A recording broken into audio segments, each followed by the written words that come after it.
ഈ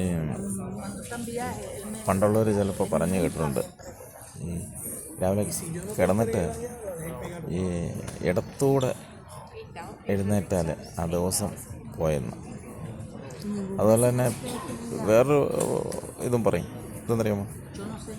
ആരെയാണ് കണി കണ്ടതെന്ന്. ഇപ്പോൾ കണി കണ്ടവരെ നമുക്ക് കുറ്റം പറയാൻ പറ്റത്തില്ല, അത് എല്ലാ ദിവസവും കാണുന്നത്. നമ്മുടെ സ്വന്തം ഭാര്യയെ തന്നെ കണി കണ്ടത്.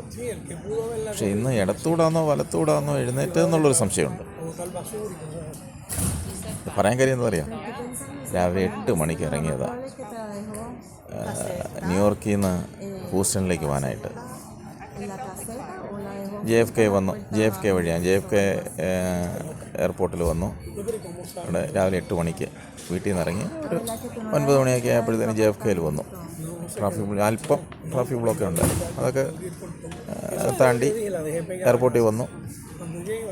അങ്ങനെ അവിടെ ചെക്കിങ് എല്ലാം കഴിഞ്ഞു. അവിടുന്ന് 11:30-ക്കായിരുന്നു, 11:45 ഫ്ലൈറ്റ്. അത് ടിക്കറ്റ് കിട്ടിയത് ഡാളസ് വഴി ഹൂസ്റ്റൺ. അവിടെ നേരെ ഡാളസിൽ വരും. ഡാളസിൽ നിന്ന് പിന്നെ 1 മണിക്കൂറേ ഉള്ളൂ. അപ്പോൾ അങ്ങനെ JFK എന്ന് കയറുന്നിടം വരെ കറക്റ്റായിരുന്നു, ഒരു പ്രശ്നമില്ല. അമേരിക്കൻ എയർലൈൻസ് ആയിരുന്നു. അവിടെ നേരെ ഡാളസിൽ വന്നു. ഡാളസിൽ വന്ന് അപ്പോൾ അന്നേരം അവിടെ ഈ JFKയിൽ നിന്ന് തന്നെ ബോർഡിംഗ് പാസ് കിട്ടി അങ്ങ് ഹൂസ്റ്റൺ വരെ. ഡാളസിലും ഒന്ന് കയറി ഇറങ്ങിയാൽ മതി. രണ്ടാമത് കയറുന്നതിൻ്റെ ബോർഡിംഗ് പാസും അവിടുന്ന് തന്നെ കിട്ടി. അപ്പോൾ ആ ബോർഡിംഗ് പാസ് പ്രകാരം നമ്മൾ വന്ന് ഇറങ്ങി നേരെ അതിനകത്ത് കാണിച്ചിരുന്നത് ഈ D4 ഗേറ്റിൽ വരാനാണ്.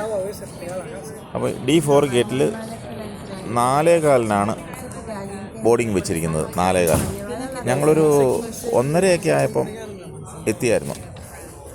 അപ്പോൾ 4:15 വീണ്ടും അടുത്ത ഫ്ലൈറ്റ്. ഓ ശരി, അവിടെ ഇരിക്കാം. അങ്ങനെ D4 ഇങ്ങനെ കാത്തിരിക്കുക. വരുന്ന കുറേ സമയം കഴിഞ്ഞപ്പോൾ കാണാം ഫോണിലൊരു മെസ്സേജ് വരുന്നു, നിങ്ങളുടെ ഗേറ്റ് മാറ്റി. നോക്കിയപ്പോൾ എത്ര ചേഞ്ച് ഒരു സോറിയൊക്കെ പറഞ്ഞിട്ടൊരു മെസ്സേജാണ് വന്നത്. C33 മാറ്റി, ടെർമിനൽ C33. അതും സമയം മാറ്റി 7 മണി. ഈ 4:16 എന്നുള്ളത് 7 മണിയാക്കി. എന്ത് ചെയ്യാം, സഹിച്ചല്ലേ പറ്റും. ഞാൻ കരുതി നമ്മുടെ നാട്ടിലെ ഒക്കെ ഉള്ളൂ ഇതുപോലെയൊക്കെ മാറ്റിയും തിരിക്കുകയൊക്കെ ചെയ്യുന്നത്. കാരണം അവിടെ പെട്ടെന്നാണല്ലോ മാറ്റിയും തിരിക്കുകയൊക്കെ ചെയ്യുന്നത്. അവിടുന്ന് ഈ D4 നിന്ന് തപ്പിപ്പിടിച്ച് അതോ കിലോമീറ്ററോളം നടക്കണം. അപ്പം കിലോമീറ്റർ നടക്കണമെന്ന് പിന്നെ നടന്നൊന്നും വരാൻ പറ്റത്തില്ല. അവിടുന്ന് ട്രെയിനിലാണ് കയറി ഈ സിയിൽ വന്നത്, ടെർമിനൽ സിയിൽ വന്നത്. അതോ എത്ര കിലോമീറ്റർ, എനിക്ക് തോന്നുന്നൊരു പിന്നെ 10 കിലോമീറ്റർ കൂടുതലുണ്ടെന്ന് തോന്നുന്നു. അപ്പോൾ ഡിന്ന് നേരെ വന്ന് ട്രെയിനിൽ കയറി. അപ്പം ഈ ട്രെയിനിൽ കയറാൻ തന്നെ കിലോമീറ്ററോളം നടന്ന് അപ്പോൾ അവിടെ പലരോടും ചോദിച്ചും പറഞ്ഞുമൊക്കെ നേരെ വന്ന് ട്രെയിനിൽ കയറി.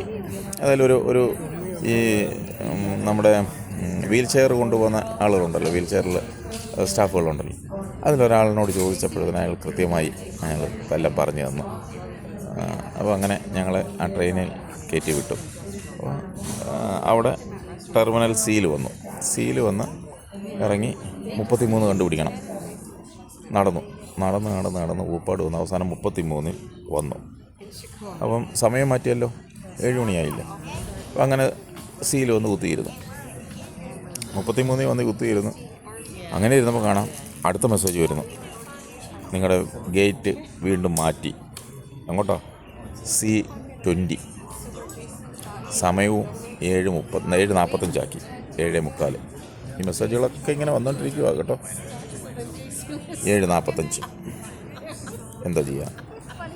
അപ്പോൾ അങ്ങനെ വീണ്ടും നമ്മൾ തപ്പി പിടിച്ച് അതും നടന്ന് ഊപ്പാട് വന്ന് C20-ലെത്തി. 20-ലെത്തി 20 നിന്ന് 24-ലെത്തി. 24-ൽ 20 പിന്നെ 20-ലെത്തി അങ്ങനെ ഇരുന്നപ്പോഴാണ് വീണ്ടും ഒരു മെസ്സേജ് വരുന്നത്, നിങ്ങളുടെ ഇത് മാറ്റി 7:45 തന്നെ C24-ലാണെന്ന്. അങ്ങനെ വീണ്ടും നടന്ന് ഈ ഒരു ഗേറ്റിൽ നിന്ന് അടുത്ത ഗേറ്റിലേക്ക് പോകാൻ തന്നെ ഒരുപാട് നടക്കാനുണ്ട്. അങ്ങനെ C24-ൽ ഇങ്ങനെ ഇരിക്കുമ്പോഴാണ് 7:45 ഉള്ളോ. അപ്പോൾ 24 കണ്ടുപിടിച്ച് 24-ൽ ഇങ്ങനെ ഇരിക്കുമ്പോൾ ഇപ്പോൾ എത്രയാണ് ഇവിടെ സമയം എന്ന് പറയുന്നത്? ഏകദേശം 6:50 7 മണിയോളമായി. ഇനി 3/4 മണിക്കൂറൂടെ ഇരിക്കണം. അപ്പോൾ ഈ സ്റ്റാർബക്സിൽ പോയൊരു കാപ്പിയും മേടിച്ചു, ഒരു സ്നാക്സും മേടിച്ചു. അതുമൊക്കെ കഴിച്ചുകൊണ്ട് ഇങ്ങനെ ഇരുന്നപ്പോഴാണ് അടുത്ത മെസ്സേജ് വരുന്നത്. C38, അതായത് 38-ലോട്ട് വീണ്ടും ഗേറ്റ് 38-ലേക്ക് മാറ്റിയെന്ന്. അതോ ഈ 24-ൽ നിന്ന് 38 വരണമെങ്കിൽ വീണ്ടും കിലോമീറ്ററുകൾ നടക്കണം. ഇല്ല, കാപ്പി കയ്യിലിരിക്കുന്നു, ഒരു ചെറിയൊരു സ്നാക്സും കയ്യിലിരിക്കുന്നു. നമ്മുടെ അവിടുത്തെ ഈ ലേസ് പോലുള്ള സാധനം മേടിച്ചു. അപ്പോൾ അതിന് തന്നെ ആയി നല്ല പൈസ. ഞാൻ പൈസയുടെ കാര്യം പറയണ്ടല്ലോ, നമ്മുടെ ഇന്ത്യൻ മണി കണക്ക് കൂട്ടുമ്പോൾ നമുക്ക് നെഞ്ചിടിക്കും. പക്ഷേ ഇവിടുത്തുകാർക്ക് അതല്ലല്ലോ. അപ്പോൾ എന്തായാലും മേടിച്ചല്ല പറ്റൂ, കുടിക്കണ്ടേ. അപ്പോൾ അത് മേടിച്ചിങ്ങനെ അതും കൂടെ കയ്യിലിരിക്കുക. അവസാനം അവിടെ ഇരുന്ന് അത് പെട്ടെന്ന് കുടിച്ചിട്ട് ഈ